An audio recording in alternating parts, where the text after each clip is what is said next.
모르겠네요. 쪽집게처럼 예언을 한 셈이 돼버렸습니다. 더불어민주당의 박주민 의원 연결해 봅니다. 박 의원 안녕하세요. 네, 안녕하십니까. 이런 쪽집게 예언은 안 맞아도 되는데 이게 딱 들어맞았네요. 사실 저도 이런 우려가 있다라고 얘기를 하면서 최근 법원에 대해서 국민분들이 따갑게 쳐다보고 있기 때문에 이 예상이 그대로 실현되지는 않을 거다라는 기대도 있었는데 예.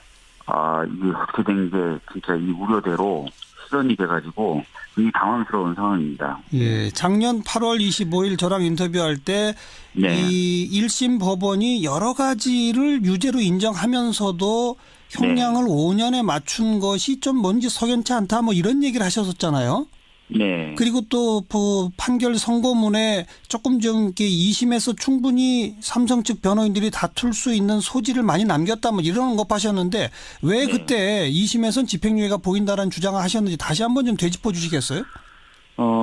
아까 말씀하신 것처럼 그 범죄 중에 주로 형량을 높일 수 있는 재산국의 도피의 경우에 굉장히 좀 이상한 논리, 기계적인 논리를 대서 일부만 인정을 했거든요. 코어 스포츠의 용역대금 등 부분만 유죄로 인정을 하고 나머지 부분은 인정하지 않는 그런 모습이라든지 또 뇌물죄에 관련돼서 재단에 출연했던 부분이라든지 이런 부분에 대해서 제대로 인정하지 않는 부분에서 가벼운 어떤 형으로 가기 위해서 기계적 판단하는 것 아니냐라고 생각을 했었고요. 예.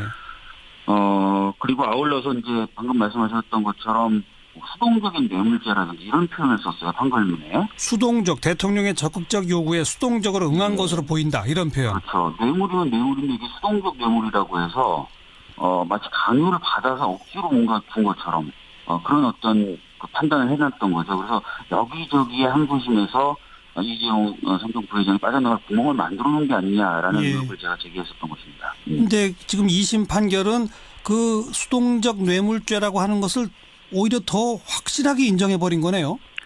그렇습니다. 지금 방금 아까 김남근 변호사님하고도 인터뷰하시는 걸 제가 들었는데요. 특히 이제 포괄적으로 현안으로 삼았었던 승계 작업의 존재 자체를 아예 인정할 수 없다라고 판단을 해버렸어요. 예.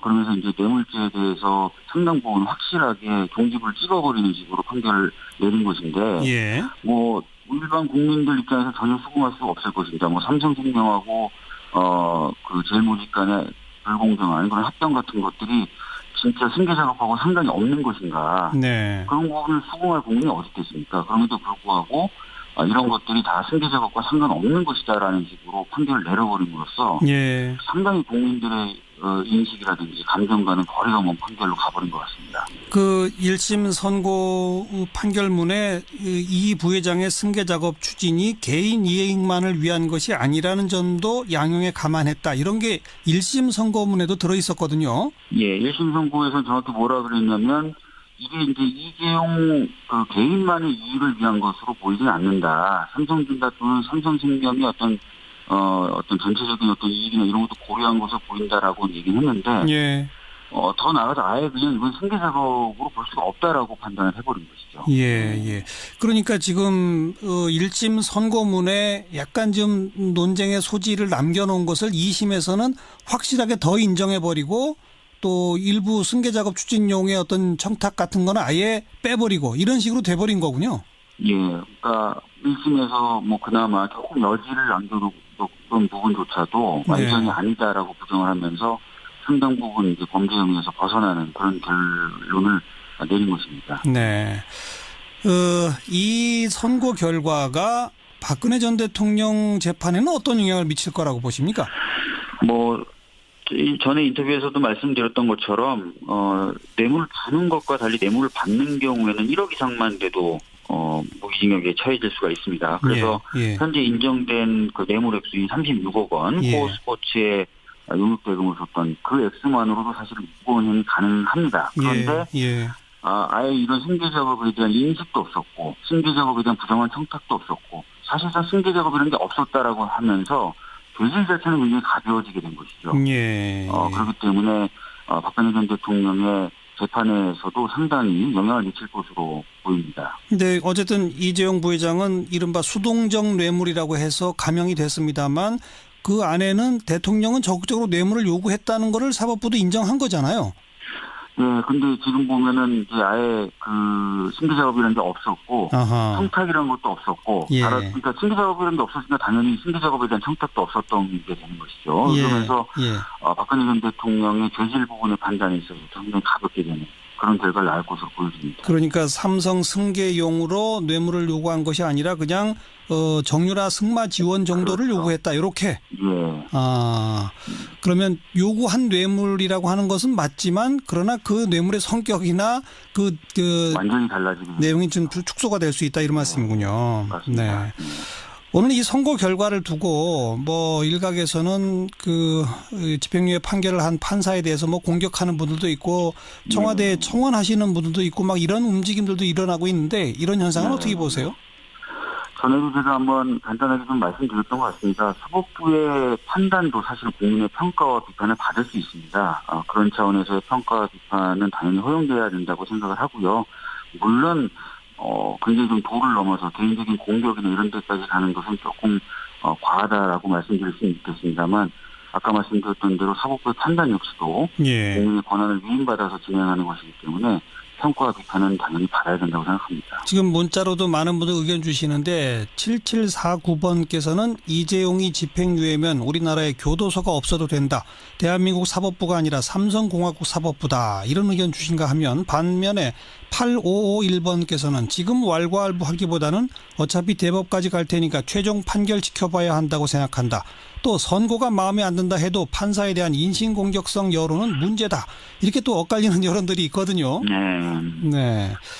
아마 아까도 말씀드렸듯이 모든 권한, 심지어 사법부의 재판을 하는 권한조차도 국민의 권력으로부터 나온 것입니다. 예. 그렇기 때문에 국민분들 입장에서는 얼마든지 비판하고 평가할 수 있다고 생각합니다. 의견을 다 낼 수 있다 각자의. 네네네. 정치권이 근데 여기에 대해서 왈가왈부하는 건 어떻게 생각하세요?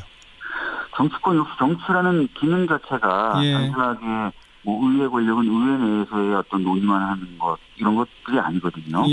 당연히 국민의 대변자로서 할 수 있는 부분은 있죠. 그리고 사법부라 하더라도 잘못된 권한 행사를 한다 그러면 그 부분에 대해서 감시하거나 평가할 수 있습니다. 그렇기 때문에 저희들도 법사위라는 걸 두기도 하고요. 법원의 여러 가지 업무에 대해서 감독하는 것 아니겠습니까? 예. 알겠습니다.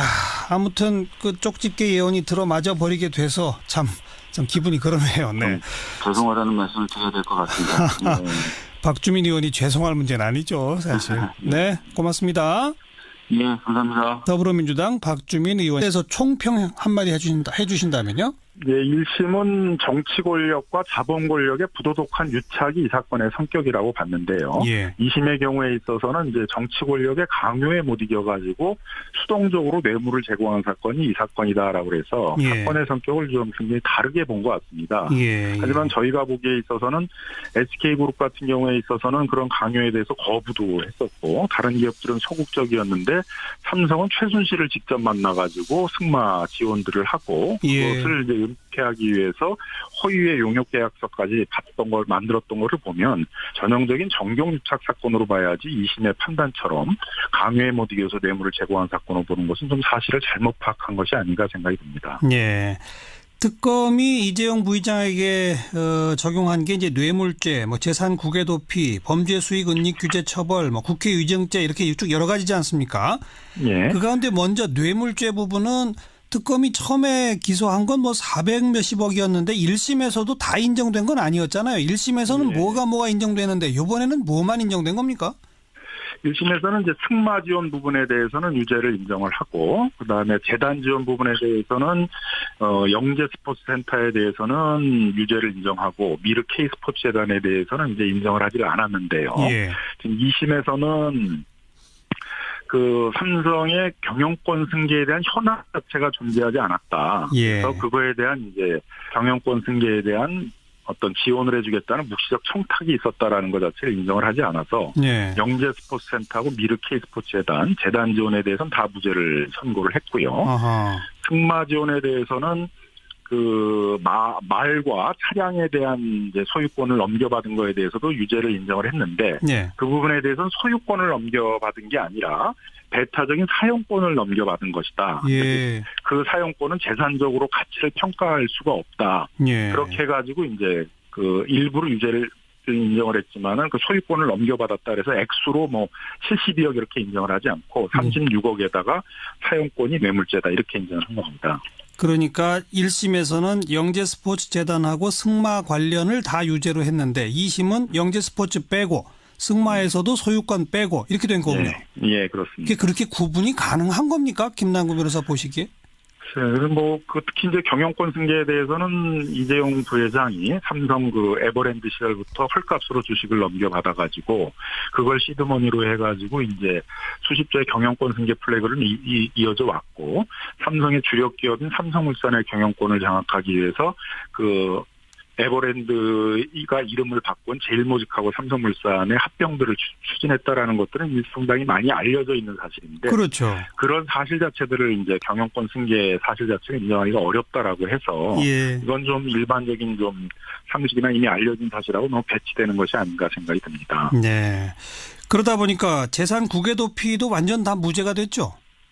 재산 국외 도피의 경우에 있어도 36억을 최순실이 만든 페이퍼 컴퍼니인 코어 스포츠라는 이제 독일에 있는 회사에 보내는데 2심의 판단은 뇌물을 준다는 의사는 있었지만 그 재산을 해외로 빼돌린다라는 생각은 없었던 거 아니냐 이렇게 판단을 했는데요.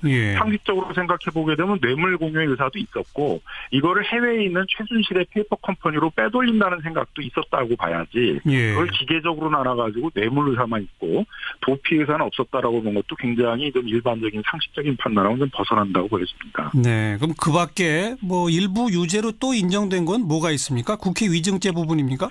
네, 국회 위증죄 부분들을 이제 일부 유죄로 이제 인정을 했고요. 그다음에 나머지 부분들에 대해서는 뭐 대체적으로 다 이제 무죄 쪽에 판단을 했습니다.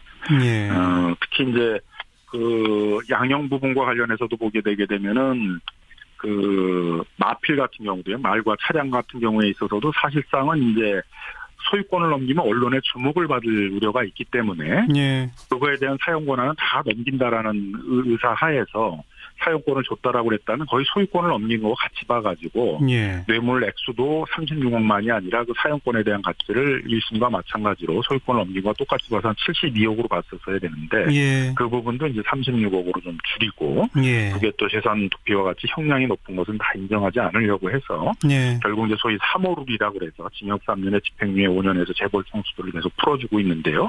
그거에 맞춰서 2년 이후에 징역 4년들을 한 것이 아닌가 그렇게 생각이 된다는 겁니다. 집행유예를 목표에 두고 뭐 이런저런 혐의 중에 몇 가지만 딱 일부러 잘라서 만들었다 이렇게 보시는 거예요? 예, 좀 뭐 사실관계 인정이 좀 너무 인위적이다. 죄라고 하는 것을 오히려 더 확실하게 인정해버린 거네요. 그렇습니다. 지금 뭐 방금 아까 김남국 변호사님하고도 인터뷰하시는 걸 제가 들었는데요. 특히 이제 포괄적으로 현안으로 삼았었던 승계 작업의 존재 자체를 아예 인정할 수 없다라고 판단을 해버렸어요. 그러면서 이제 뇌물죄에 대해서 상당 부분 확실하게 종지부를 찍어버리는 식으로 판결을 내린 것인데, 뭐 일반 국민들 입장에서 전혀 수긍할 수가 없을 것입니다. 뭐 삼성생명하고 제일모직 간의 불공정한 그런 합병 같은 것들이 진짜 승계 작업하고 상관이 없는 것인가? 그런 부분을 수긍할 국민이 어디 있겠습니까? 그럼에도 불구하고 이런 것들이 다 승계 작업과 상관없는 것이다라는 식으로 판결을 내려버림으로써 상당히 국민들의 인식이라든지 감정과는 거리가 먼 판결로 가버린 것 같습니다. 1심 선고 판결문에 이 부회장의 승계 작업 추진이 개인 이익만을 위한 것이 아니라는 점도 양형에 감안했다. 이런 게 1심 선고문에도 들어있었거든요. 1심 선고에서 정확히 뭐라 그랬냐면 이게 이제 이재용 개인만의 이익을 위한 것으로 보이진 않는다. 삼성전자 또는 삼성생명이 어떤 전체적인 어떤 이익이나 이런 것도 고려한 것으로 보인다라고 얘기는 했는데, 더 나아가서 아예 그냥 이건 승계 작업으로 볼 수가 없다라고 판단을 해버린 것이죠. 그러니까 지금 1심 선고문에 약간 좀 논쟁의 소지를 남겨놓은 것을 2심에서는 확실하게 더 인정해버리고 또 일부 승계 작업 추진용의 어떤 청탁 같은 거는 아예 빼버리고 이런 식으로 돼버린 거군요. 그러니까 1심에서 뭐 그나마 조금 여지를 남겨뒀던 부분조차도 완전히 아니다라고 부정을 하면서 상당 부분 이제 범죄 혐의에서 벗어나는 그런 결론을 내린 것입니다. 이 선고 결과가 박근혜 전 대통령 재판에는 어떤 영향을 미칠 거라고 보십니까? 전에 인터뷰에서도 말씀드렸던 것처럼 뇌물을 주는 것과 달리 뇌물을 받는 경우에는 1억 이상만 돼도 무기징역에 실제 재산 국외 도피, 범죄 수익 은닉 규제 처벌, 국회 위증죄 이렇게 쭉 여러 가지지 않습니까? 예. 그 가운데 먼저 뇌물죄 부분은 특검이 처음에 기소한 건 400 몇십억이었는데 1심에서도 다 인정된 건 아니었잖아요. 1심에서는 예. 뭐가 인정되는데 이번에는 뭐만 인정된 겁니까? 1심에서는 이제 승마 지원 부분에 대해서는 유죄를 인정을 하고, 그다음에 재단 지원 부분에 대해서는 영재 스포츠 센터에 대해서는 유죄를 인정하고, 미르 K 스포츠 재단에 대해서는 이제 인정을 하지 않았는데요. 예. 지금 2심에서는 그 삼성의 경영권 승계에 대한 현황 자체가 존재하지 않았다. 예. 그래서 그거에 대한 이제 경영권 승계에 대한 어떤 지원을 해주겠다는 묵시적 청탁이 있었다라는 것 자체를 인정을 하지 않아서 예. 영재 스포츠센터하고 미르 K 스포츠 재단 지원에 대해서는 다 무죄를 선고를 했고요. 아하. 승마 지원에 대해서는 그 말과 차량에 대한 이제 소유권을 넘겨받은 거에 대해서도 유죄를 인정을 했는데 예. 그 부분에 대해서는 소유권을 넘겨받은 게 아니라 배타적인 사용권을 넘겨받은 것이다. 예. 그 사용권은 재산적으로 가치를 평가할 수가 없다. 예. 그렇게 해가지고 이제 그 일부러 유죄를 인정을 했지만은 그 소유권을 넘겨받았다 그래서 액수로 72억 이렇게 인정을 하지 않고 36억에다가 사용권이 뇌물죄다 이렇게 인정을 한 겁니다. 그러니까 1심에서는 영재 스포츠 재단하고 승마 관련을 다 유죄로 했는데 2심은 영재 스포츠 빼고 승마에서도 소유권 빼고 이렇게 된 거군요. 예, 그렇습니다. 이게 그렇게 구분이 가능한 겁니까? 김남국 변호사 보시기에? 특히 이제 경영권 승계에 대해서는 이재용 부회장이 삼성 그 에버랜드 시절부터 헐값으로 주식을 넘겨받아가지고 그걸 시드머니로 해가지고 이제 수십조의 경영권 승계 플래그를 이어져 왔고 삼성의 주력 기업인 삼성물산의 경영권을 장악하기 위해서 그 에버랜드가 이름을 바꾼 제일모직하고 삼성물산의 합병들을 추진했다라는 것들은 상당히 많이 알려져 있는 사실인데 그렇죠. 그런 사실 자체들을 이제 모르겠네요. 쪽집게처럼 예언을 한 셈이 돼버렸습니다. 더불어민주당의 박주민 의원 연결해 봅니다. 박 의원 안녕하세요. 예, 안녕하십니까. 이런 쪽집게 예언은 안 맞아도 되는데 이게 딱 들어맞았네요. 사실 저도 이런 우려가 있다라고 얘기를 하면서 최근 법원에 대해서 국민분들이 따갑게 쳐다보고 있기 때문에 이 예상이 그대로 실현되지는 않을 거다라는 기대도 있었는데, 예. 이게 어떻게 된 게 진짜 이 우려대로 실현이 돼가지고 굉장히 당황스러운 상황입니다. 예. 작년 8월 25일 저랑 인터뷰할 때 이 1심 법원이 여러 가지를 유죄로 인정하면서도 형량을 5년에 맞춘 것이 좀 뭔지 석연치 않다 이런 얘기를 하셨었잖아요.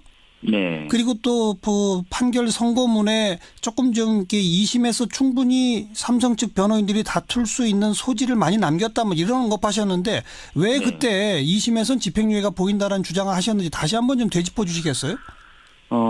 아까 말씀하신 것처럼 그 범죄 중에 그 형량을 높일 수 있는 재산국외 도피의 경우에 굉장히 좀 이상한 논리, 기계적인 논리를 대서 일부만 인정을 했거든요. 코어스포츠의 용역대금 등 부분만 유죄로 인정을 하고 나머지 부분은 인정하지 않는 그런 모습이라든지 또 뇌물죄에 관련돼서 재단에 출연했던 부분이라든지 이런 부분에 대해서 제대로 인정하지 않는 부분에서 가벼운 어떤 형으로 가기 위해서 기계적 판단하는 것 아니냐라고 생각을 했었고요. 예. 그리고 아울러서 이제 방금 말씀하셨던 것처럼 수동적인 뇌물죄라든지 이런 표현을 썼어요, 판결문에. 수동적, 대통령의 적극적 요구에 수동적으로 응한 것으로 보인다, 이런 표현. 그렇죠. 뇌물이면 뇌물인데 이게 수동적 뇌물이라고 해서 마치 강요를 받아서 억지로 뭔가 준 것처럼 그런 어떤 그 판단을 해놨던 거죠. 그래서 여기저기에 항소심에서 이재용 삼성 부회장이 빠져나갈 구멍을 만들어 놓은 게 아니냐라는 의혹을 제가 제기했었던 것입니다. 그런데 지금 2심 판결은 그 수동적 뇌물자 하면 반면에 8551번께서는 지금 왈가왈부하기보다는 어차피 대법까지 갈 테니까 최종 판결 지켜봐야 한다고 생각한다. 또 선고가 마음에 안 든다 해도 판사에 대한 인신공격성 여론은 문제다. 이렇게 또 엇갈리는 여론들이 있거든요. 네. 네. 아마 아까도 말씀드렸듯이 모든 권한 심지어 사법부의 재판을 하는 권한조차도 국민의 권력으로부터 나온 것입니다. 예. 그렇기 때문에 국민분들 입장에서는 얼마든지 비판하고 평가할 수 있다고 생각합니다. 의견을 다 낼 수 있다, 각자의. 네네네. 정치권이 근데 여기에 대해서 왈가왈부하는 거 어떻게 생각하세요? 정치권 역시 정치라는 기능 자체가 예. 단순하게 뭐 의회 권력은 의회 내에서의 어떤 논의만 하는 것 이런 것들이 아니거든요. 예. 당연히 국민의 대변자로서 예. 할 수 있는 부분은 있죠. 그리고 사법부라 하더라도 잘못된 권한 행사를 한다 그러면 그 부분에 대해서 감시하거나 평가할 수 있습니다. 그렇기 때문에 저희들도 법사위라는 걸 두기도 하고요. 예. 법원의 여러 가지 업무에 대해서 감독하는 것 아니겠습니까? 예. 알겠습니다. 아무튼 그 쪽집게 예언이 들어맞아 버리게 돼서 참 기분이 그러네요. 네. 죄송하다는 말씀을 드려야 될 것 같습니다. 네. 박주민 의원이 죄송할 문제는 아니죠, 사실. 네, 고맙습니다. 예, 감사합니다. 더불어민주당 박주민 의원에서 총평 한마디 해주신다면요? 네, 1심은 정치 권력과 자본 권력의 부도덕한 유착이 이 사건의 성격이라고 봤는데요. 예. 2심의 경우에 있어서는 이제 정치 권력의 강요에 못 이겨가지고 수동적으로 뇌물을 제공한 사건이 이 사건이다라고 해서 예. 사건의 성격을 좀 굉장히 다르게 본 것 같습니다. 예. 하지만 저희가 보기에 있어서는 SK그룹 같은 경우에 있어서는 그런 강요에 대해서 거부도 했었고 다른 기업들은 소극적이었는데 삼성은 최순실을 직접 만나가지고 승마 지원들을 하고 예. 그것을 이제 은폐하기 위해서 허위의 용역 계약서까지 만들었던 거를 보면 전형적인 정경유착 사건으로 봐야지 2심의 판단처럼 강요에 못 이겨서 뇌물을 제공한 사건으로 보는 것은 좀 사실을 잘못 파악한 것이 아닌가 생각이 듭니다. 예. 특검이 이재용 부의장에게 적용한 게 이제 뇌물 처해질 수가 있습니다. 그래서 예. 현재 인정된 그 뇌물 액수인 36억 원, 예. 코스포츠에 용역대금을 줬던 그 액수만으로도 사실 무거운 형이 가능합니다. 그런데 예. 아예 이런 승계 작업에 대한 인식도 없었고 승계 작업에 대한 부정한 청탁도 없었고 사실상 승계 작업이라는 게 없었다라고 하면서 죄질 자체는 굉장히 가벼워지게 된 것이죠. 예. 그렇기 때문에 박근혜 전 대통령의 재판에서도 상당히 영향을 미칠 것으로 보입니다. 근데 어쨌든 이재용 부회장은 이른바 수동적 뇌물이라고 해서 감형이 됐습니다만 그 안에는 대통령은 적극적으로 뇌물을 요구했다는 거를 사법부도 인정한 거잖아요. 네, 근데 지금 보면은 이제 아예 그 승계 작업이라는 게 없었고, 아하. 청탁이라는 것도 없었고, 예. 그러니까 승계 작업이라는 게 없었으니까 당연히 승계 작업에 대한 청탁도 없었던 게 되는 것이죠. 예. 그러면서 예. 박근혜 전 대통령의 죄질 부분의 판단에 있어서 상당히 가볍게 되는 그런 결과를 낳을 것으로 보여집니다. 그러니까 삼성 승계용으로 뇌물을 요구한 것이 아니라 그냥 정유라 승마 지원 정도를 그렇죠. 요구했다. 이렇게. 예. 그러면 요구한 뇌물이라고 하는 것은 맞지만 그러나 그 뇌물의 성격이나 그 완전히 달라지게 내용이 좀 축소가 될 수 있다 이런 말씀이군요. 맞습니다. 네. 오늘 이 선고 결과를 두고 뭐 일각에서는 그 집행유예 판결을 한 판사에 대해서 뭐 공격하는 분들도 있고 청와대에 청원하시는 분들도 있고 막 이런 움직임들도 일어나고 있는데 이런 현상은 어떻게 보세요? 전에도 제가 한번 간단하게 좀 말씀드렸던 것 같습니다. 사법부의 판단도 사실 국민의 평가와 비판을 받을 수 있습니다. 그런 차원에서의 평가와 비판은 당연히 허용돼야 된다고 생각을 하고요. 물론 굉장히 좀 도를 넘어서 개인적인 공격이나 이런 데까지 가는 것은 조금 과하다라고 말씀드릴 수는 있겠습니다만 아까 말씀드렸던 대로 사법부의 판단 역시도 예. 국민의 권한을 위임받아서 진행하는 것이기 때문에 평가와 비판은 당연히 받아야 된다고 생각합니다. 지금 문자로도 많은 분들 의견 주시는데 7749번께서는 이재용이 집행유예면 우리나라에 교도소가 없어도 된다. 대한민국 사법부가 아니라 삼성공화국 사법부다. 이런 의견 주신